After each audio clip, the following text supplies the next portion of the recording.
Hello friends, welcome my new math video. तो इस video में हम लोग बहुपद का 30 मोस्ट वेवी ऑब्जेक्टिव क्वेश्चन का प्रैक्टिस करने वाले हैं। तो चलो वीडियो शुरू करते हैं।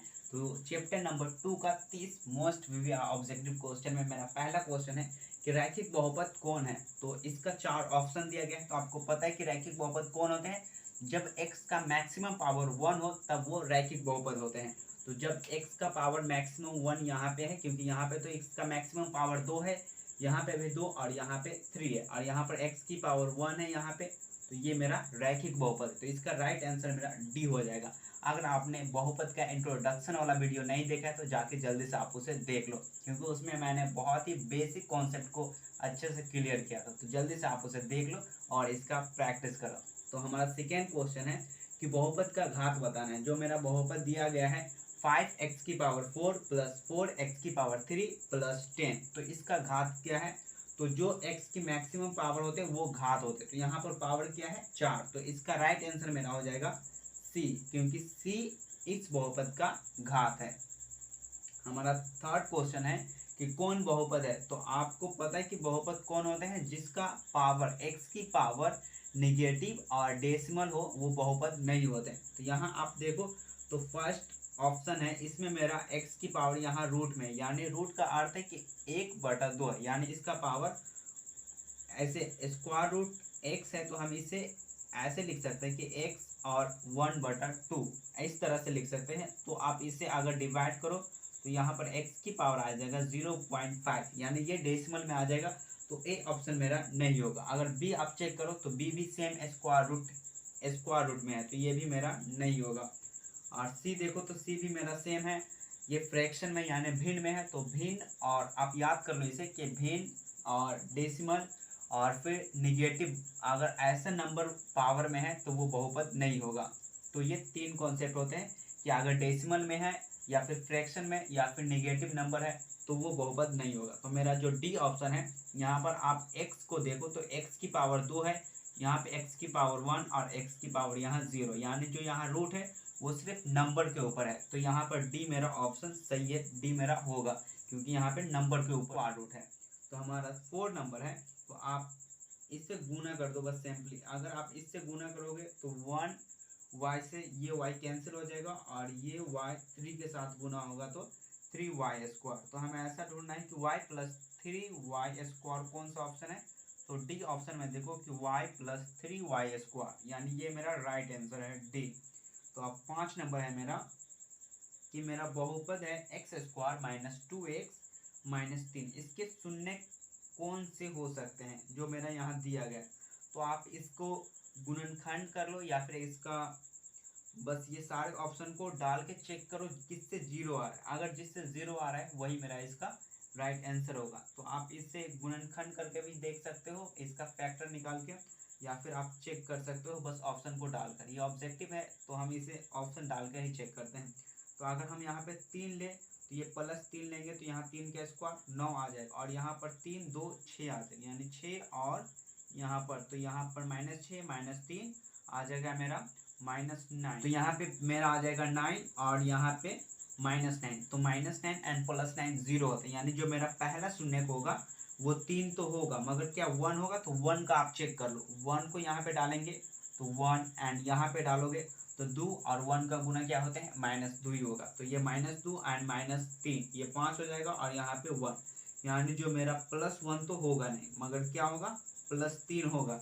तो +3 जो भी ऑप्शन में है उसे आप सेलेक्ट करो। तो ये 2 में +3 है और ये 2 में -3 है, यानी ये दोनों ऑप्शन बिल्कुल गलत है।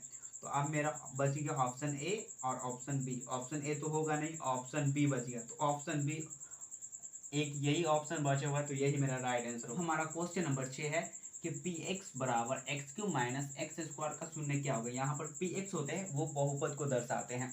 तो यहाँ पर ये त्रिघाती बहुपद है, यानी 3 घात वाले, तो इसका 3 शून्य होगा, जिसमें से मेरा यहाँ पर शून्य किसका बताना है। तो कौन सा शून्य, क्या 0 होगा। तो 0 को आप डाल के देखो इसमें, तो 0 का क्यूब भी 0 स्क्वायर भी 0, यानी 0 हो सकता है। और 1 डाल के देखो तो 1 का क्यूब भी 1 और स्क्वायर भी 1 होते हैं, यानी 1 - 1 0, यानी जो मेरा 0 और 1 तो होगा, क्या 2 होगा। तो 2 का चेक करो, 2 का क्यूब 8 आ जाएगा, अगर स्क्वायर करो 2 का तो 4 आ जाएगा। तो 8 - 4 क्या आ जाएगा मेरा 8 माइनस 4 तो 4 ही आएगा, यानी मेरा सी ऑप्शन नहीं होगा। तो मेरा ए एंड बी होगा, यानी कौन ऑप्शन नंबर डी बिल्कुल सही है, क्योंकि इसमें 0 और 1 है। तो इसका 3 शून्य होगा, तो 0 1 एंड फिर से 0 हो सकता है। तो मेरा डी ऑप्शन बिल्कुल सही है। जब हमारा 7 नंबर क्वेश्चन है कि पी एक्स यानी बहुपद एक्स स्क्वायर माइनस 2 के शून्य क्या हो सकते हैं। तो एक्स स्क्वायर माइनस 2 बराबर 0 कर दो, और एक्स स्क्वायर बराबर 2 को हम बराबर के इधर लेके आएंगे तो इसका साइन प्लस में आ जाएगा। अब आप x का मान निकालोगे तो प्लस माइनस स्क्वायर रूट 2, यानी x का मान आएगा स्क्वायर रूट 2 प्लस में एंड माइनस में। तो इसका जो ऑप्शन आएगा मेरा बी ऑप्शन एकदम सही है। तो 8 नंबर क्वेश्चन है हमारा कि बहुपद x square plus 3x plus 2 के शून्य क्या होंगे। तो फिर से हम इसका ऑप्शन डाल के चेक करेंगे। तो ऑप्शन नंबर 1 डालो, तो ऑप्शन नंबर ए में -1 का स्क्वायर करोगे तो +1 आ जाएगा, और -1 और 3 का गुना -3 आ जाएगा। तो +1 एंड +2 3 आ गया, +3 एंड यहाँ पे -3, तो ये 0 आ गया, यानी जिसमें -1 है वो मेरा शून्य होगा। तो यहाँ -1 वाला एक ये है और एक ये, तो आगे ये +1 वाला तो होगा नहीं। तो अब -1 वाला है, तो अब हम -2 को चेक कर लेते क्या ये है। तो यहाँ पे -2 का स्क्वायर करोगे तो +4 आ जाएगा, मैंने -2 एंड +3 इसका गुना करोगे तो -6 आ जाएगा। यहाँ पर 4 और ये 2 6 और फिर से यहाँ -6, यानी मेरा ए ऑप्शन बिल्कुल सही है। 9 नंबर क्वेश्चन है हमारा कि बहुपद 2x square plus 7x plus 5 का शून्य कौन होगा। तो इसमें 4 ऑप्शन है, इसमें से कौन मेरा इसका शून्य होगा। फिर से आप इसका ऑप्शन डालो और चेक करो। तो -1 डालो यहाँ पे, तो -1 का स्क्वायर प्लस में आ जाएगा, तो यहाँ पर 2 आ गया, और यहाँ पे -7, यानी 2 और 5 7 होते हैं, तो ये +7 एंड -7 0, यानी मेरा ऑप्शन नंबर ए बिल्कुल सही है। अगर आप 2 को डाल के चेक करो, 2 का स्क्वायर 4 आ जाएगा, ये तो प्लस में सभी जुड़ जाएंगे और 3 भी का सेम आएगा। तो मेरा ए ऑप्शन बिल्कुल राइट है। यदि मेरा f(x) है x³ minus 5x square plus 2x plus 2, तो यहाँ पर f1 जब आप x की मान 1 डालो तब इसका क्या मान आएगा वो डाल के बताना है। तो आप यहाँ पे 1 डाल दो जहाँ पे भी x है, तो यहाँ पे 1 डालेंगे तो 1 का क्यूब 1 आ गया, फिर यहाँ पे 5 और 1 का स्क्वायर 1 एंड 5 में गुना करो तो 5 ही आ जाएगा, और यहाँ पे 2 और 1 का गुना 2, तो यहाँ 2 और 2 4, और यहाँ पर +1 एक 5, यहाँ पे -5, तो +5 एंड -5 0 आ गया। तो इसका जो मेरा आंसर है वो ए बिल्कुल सही, क्योंकि ए 0 ऑप्शन है। तो ए नंबर ऑप्शन में 0 है, तो ये मेरा बिल्कुल राइट आंसर है। तो अब हम आगे 11 नंबर क्वेश्चन को देखते हैं। बहुपद x³ का शून्य आप देखो तो ये त्रिघाती बहुपद, मगर इसमें केवल एक ही पद है। अगर इसमें एक पद है तो इसका शून्य हमेशा 0 ही होगा। तो इसका सी ऑप्शन मेरा बिल्कुल सही है, क्योंकि यदि px² plus 3x plus p का एक शून्य -2 हो तो p का मान क्या होगा। तो सिंपली आप -2 को इस बहुपद में डाल दो। चलो मैं इसे यहाँ पे डालता हूँ। तो अगर मैं यहाँ पे डालूँ तो क्या आ जाएगा, -2p, अरे -2 को डालूंगा तो यहाँ पे क्या आ जाएगा, -2 का अगर आप स्क्वायर करोगे तो +4 आ जाएगा, +4p, और यहाँ पे मैं -2 डालूंगा तो यहाँ पर 3 और 2 का गुना -6 आ जाएगा, और यहाँ पे प्लस p, और यहाँ पे -2 मेरा इसका शून्य है तो ये 0 के इक्वल आ जाएगा। अब देखो यहाँ पे 4p और p प्लस p है तो 5 पे जुड़ जाएगा ये दोनों, और ये 6 को बराबर के हम इधर लेके आएंगे तो प्लस साइन में आ जाएगा, और p का मान जो आएगा मेरा वो फाइनली आ जाएगा 6/5 आ जाएगा। तो जो मेरा इसका आंसर होगा 6/5, यानी ऑप्शन नंबर ए बिल्कुल सही है। तो हमारा 13 नंबर क्वेश्चन कि x² माइनस 3x माइनस 4 इसका एक शून्य का हमें बताना है। तो अगर इसका ऑप्शन डाल के आप चेक करो तो 2 डालो यहाँ पे तो 4 आ जाएगा, और यहाँ पे 6, यानी -6 -4 -10, और इधर 4, यानी ए बिल्कुल नहीं होगा। अगर आप बी डालो तो बी का यहाँ 4 डालो, 4 का स्क्वायर 16 आ जाएगा, और यहाँ पे डालो तो 12 और 12 4 16, यानी यस 4 से मेरा बिल्कुल हो जाएगा, क्योंकि 4 का स्क्वायर डालो यहाँ पे 16, और यहाँ पे 4 और 3 का गुना -12 और -4 12 4 16, यानी 16 + 16 -16 ये 0 आ जाएगा, यानी मेरा जो 4 है वो बिल्कुल राइट है। तो मेरा बी ऑप्शन सही है। तो हमारा अगला क्वेश्चन है, तो यहाँ पर आप बस इसको गुना कर दो, क्योंकि यहाँ पर x को इससे गुना करोगे तो x की पावर 3, और यहाँ पर 2x से गुना करोगे तो 2x स्क्वायर, यानी x की पावर 3 2x स्क्वायर। वो 15 नंबर क्वेश्चन है कि x स्क्वायर माइनस 3 के शून्य क्या होगा। तो x स्क्वायर माइनस 3 का शून्य, अगर आप 3 को ऐसे लिखो कि x स्क्वायर माइनस 3 बराबर में 0, तो x स्क्वायर बराबर प्लस एंड माइनस, ये 3 को इधर लेके आएंगे तो प्लस में आ जाएगा, और फिर इस पे स्क्वायर आ जाएगा, तो x का जो मान आएगा वो +3 एंड -3 आ जाएगा। तो मेरा ऑप्शन नंबर बी बिल्कुल राइट है 15 का। 16 नंबर क्वेश्चन है कि 4x स्क्वायर प्लस 8x और प्लस 4, यानी इसका एक शून्य हमें बताना है। तो अगर आप इसका शून्य देखो तो इसका तो आसानी से, क्योंकि यहाँ पे सभी ये प्लस में है, तो इसका बी ऑप्शन बिल्कुल सही, क्योंकि अगर आप ऑप्शन नंबर ए और ऑप्शन नंबर सी को ये डालोगे तो ये तो सभी जुट जाएंगे, तो ये 0 कभी आएगा ही नहीं। तो यहाँ माइनस वाला सिर्फ बी ऑप्शन है, तो बी बिल्कुल राइट है। आप इसे डाल के देखो, ये पूरा 0 आ जाएगा। तो हमारा 17 नंबर क्वेश्चन है, बहुपद px का गुणनखंड मेरा दे दिया कि x + 1 हो, तो इसका px का एक शून्य क्या होगा। तो सिंपली आप इसको 0 से बराबर कर दो, यानी x + 1 = 0, तो x का मान आ गया -1। तो -1 मेरा ऑप्शन नंबर ए है, यानी ए बिल्कुल राइट आंसर है। तो अब यहाँ पर बोला कि रैखिक बहुपद ax + b का गुणन ग्राफ बोला, यहाँ पे ग्राफ x अक्ष को किस बिंदु पे काटती है। तो आप इसे 0 से बराबर कर दो, ax + b = 0, तो ax बराबर -b, तो x बराबर -b बटा में a, तो -b बटा में a होगा, और जो y का होगा वो y 0 होगा, यानी x को किस अक्ष पे काटेगा, तो -b/a, 0 ये हो जाएगा। तो मेरा -b/a ऑप्शन नंबर ए बिल्कुल सही है। ये question number 19, ax² + bx + c के शून्य अल्फा बीटा है, तो अल्फा प्लस बीटा क्या होता है। तो ये एक फॉर्मूला होते हैं, तो शून्यकों का योग अल्फा प्लस बीटा इसके शून्य है, और शून्यकों का योग होता है -b/a, यानी b और बटा में a, तो -b/a कौन सा है, ऑप्शन नंबर बी। तो ये बिल्कुल सही है। 20 नंबर क्वेश्चन है कि यदि मेरा y बराबर px का ग्राफ x अक्ष को काटती है, तो वो बिंदु क्या कहलाता है। तो वो बिंदु शून्य कहलाते हैं। आप अगर इस कोऑर्डिनेट, अगर इस एक्सिस पे देखो, यहाँ ये x एक्सिस पे, तो कोई भी ग्राफ जितना दफ़ा x अक्ष को काटेगा, जितना दफ़ा उसे काटेगा उसका शून्य उतना ही है। जैसे यहाँ पे 1 दफ़ा टच किया, 2 और 3, तो ये 3 घात वाले हैं। अगर आप इसे 2 दफ़ा टच करो जैसे इधर, तो ये 2 घात वाले। अगर ये केवल 1 दफ़ा टच करता तो ये 1 घात वाले है। तो जो काटता है, प्रतिच्छेद करता है, तो वो शून्य होता है। तो इसका आंसर मेरा बी बिल्कुल राइट है। तो अब हम 21 नंबर क्वेश्चन को देखते हैं। x² - 3x + 5, इसका मूल अल्फा बीटा दे दिया है, तो 1/α + 1/बीटा का मान क्या होगा। फाइनली आप यहाँ इसका एलसीएम ले लो, तो क्या आ जाएगा, यहाँ अल्फा प्लस बीटा और यहाँ बटा में अल्फा × बीटा, तो शून्यकों का योग क्या होते हैं, -b/a और गुणनफल c/a। तो यहाँ a से a कैंसिल, -b/में c बच गया। तो -b का मान क्या है, -3, तो -3 और ये फार्मूला का माइनस, यानी +3, और c का मान क्या है मेरा, c का मान 5 है। तो यहाँ 3/5 मेरा राइट आंसर है। तो ऑप्शन नंबर ए बिल्कुल सही है।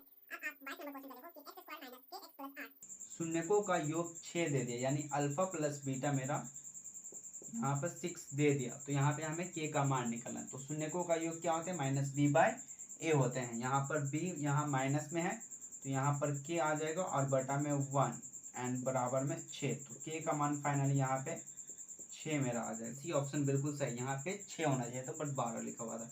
नेक्स्ट क्वेश्चन है कि अल्फा प्लस बीटा का मान निकलना, यानी शून्यकों का योग निकलना है। तो शून्यकों का योग क्या होते हैं, अल्फा प्लस बीटा बराबर होते हैं -b/a। तो यहाँ पर b का मान 7 है और a का मान मेरा है 1, तो -7/1 आ जाएगा। तो -7/1 ऑप्शन नंबर ए बिल्कुल सही है। अब आप 24 नंबर देखो कि x² + ax + b के शून्य एक दूसरे के व्युत्क्रम यानी एक दूसरे के रेसिप्रोकल है, उल्टा है।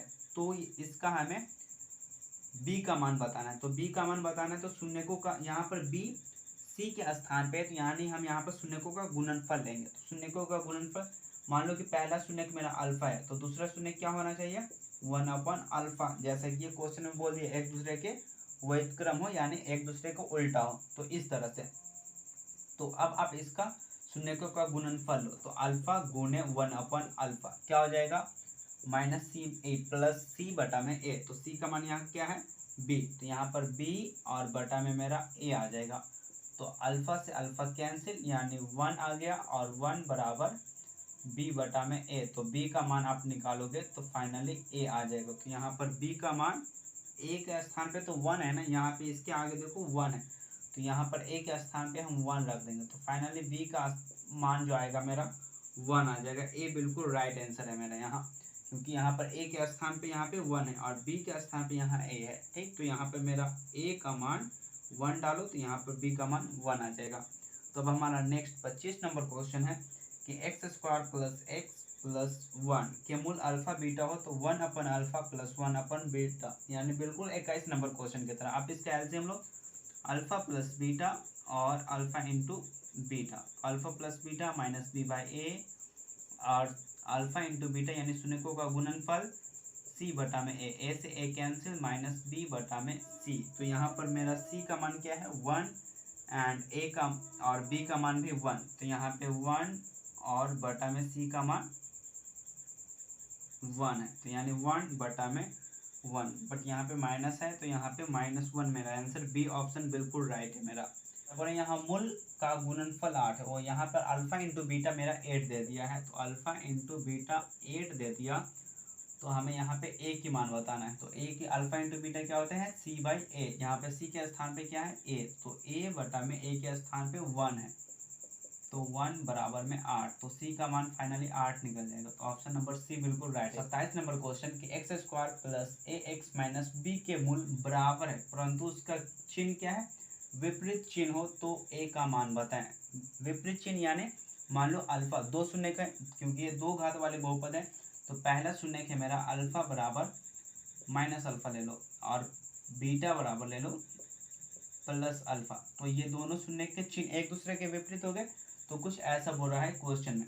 तो हमें मान निकालना है ए का, तो ए का मान तो ए कब आएगा, जब हम शून्य को, यहाँ पर आप लोग कि अल्फा प्लस बीटा, तो अल्फा प्लस बीटा यानी शून्यकों का योग, तो यहाँ पर अल्फा का मान क्या है माइनस अल्फा और बीटा का मान प्लस अल्फा, तो यहाँ शून्यकों का योग क्या आ जाएगा -a माइनस बी बटा में ए। तो माइनस बी का मान क्या है, यहाँ पे ए है मेरा, तो -a बटा में 1 आ जाएगा। यहाँ पे घटाएंगे ये 0 आ जाएगा, -a बटा में 1, तो यहाँ पर a का मान फाइनली 0 आ जाएगा, क्योंकि 1 और 0 का गुना करेंगे तो 0 और ये माइनस इधर आएगा 0, यानी a का मान बिल्कुल सही होगा सी ऑप्शन। कि जब मेरा qx px बराबर दे दिया qx इंटू gx, तो px का घात यानी px का घात बोला, चलो इधर लिखते हैं, px का घात यानी x की पावर 6 दे दिया और gx का घात यानी x की पावर मेरा 2 दे दिया। तो आप याद करो एक्सपोनेंशियल कॉन्सेप्ट का कि जब भी किसी भी नंबर का पावर m हो और n हो और जब ये भाग में हो तो इसको पावर को हम घटा देते हैं। तो ये कॉन्सेप्ट को हम यहाँ अप्लाई करेंगे। यहाँ पर बेस सेम है मगर पावर डिफरेंट है, तो x की पावर 6 और x की पावर 2 है, तो माइनस करो तो 6 में से 2 जाएगा 4, यानी मेरा +4 बिल्कुल ऑप्शन नंबर ए सही है। 29 नंबर देखो कि इसका मूल अल्फा बीटा दे दिया है, तो यहाँ पर अल्फा इंटू बीटा यानी शून्यकों का गुणनफल बोल रहे हैं, तो सी बटा ए होता है, ये तो फॉर्मूला ही पूछ दिया, तो यहाँ पर बी मेरा बिल्कुल राइट है। अल्फा बटा बीटा प्लस बीटा बटा अल्फा का मान निकालें जब मेरा बहुपद देती है यहाँ पे x² प्लस x प्लस 1, तो यहाँ पे इसका मान निकालना है। तो चलो इससे हम पहले इसको मिटाते तब इसको बनाते हैं। तो अब हम इसको पहले एलसीएम लेंगे, तो आप एलसीएम लो, तो अल्फा बटा बीटा प्लस बीटा बटा में अल्फा, आप इसका एलसीएम लो तो यहाँ पे अल्फा इंटू बीटा, यहाँ पे alpha square plus beta square, कुछ इस तरह से आ जाएगा। अब हमें करना कुछ नहीं, यहाँ पे बस -2 अल्फा बीटा घटा देना है एक बार और एक दफ़ा जोड़ देना है, बस इतना ही काम करना है। अब हम जोड़ दिए तो यहाँ पर क्या आ गया, alpha square plus beta square plus alpha 2 alpha into beta, तो ये क्या हो गया अल्फा प्लस बीटा का whole square -2 alpha into beta यहाँ पे रह गया मेरा, और नीचे में अल्फा इंटू बीटा, तो अल्फा प्लस बीटा यानी शून्यकों का योग, शून्यकों का योग मेरा क्या है यहाँ पे अल्फा प्लस बीटा का मान निकालो तो -b बाई ए होता है, यानी -b यानी a का मान b का मान यहाँ पे 1 है, तो यहाँ फार्मूला का माइनस और यहाँ ए के आगे भी 1, यानी अल्फा प्लस बीटा शून्यकों का योगफल -1 आ गया। और गुणनफल आप निकालो अल्फा इंटू बीटा, तो सी बाई ए होते हैं। सी क्या है 1, तो 1 बटा में 1, ए का मान तो मेरा 1 है, तो यानी मेरा शून्यकों का गुणनफल +1 और इसका योग -1 आ गया। तो आप यहाँ पे डालो -1 का स्क्वायर और -2 गुना +1 और बटा में 1, तो यहाँ -1 का स्क्वायर 1 -2 बटा में यहाँ पर आ जाएगा मेरा 1। तो आप यहाँ पर अब इसको माइनस करो तो -1 और बटा में 1, यानी -1 मेरा आ जाएगा बिल्कुल राइट आंसर। तो इसका ऑप्शन नंबर बी बिल्कुल सही। कमेंट करके बताओ कि आपको 30 में कितना सही हुआ, और इसमें कोई सा भी प्रॉब्लम है ये सारे क्वेश्चन में तो आप हमें कमेंट करो, मैं उसका बहुत जल्द उस पर सॉल्यूशन अपलोड करूँगा। तो मिलते हैं नेक्स्ट वीडियो में।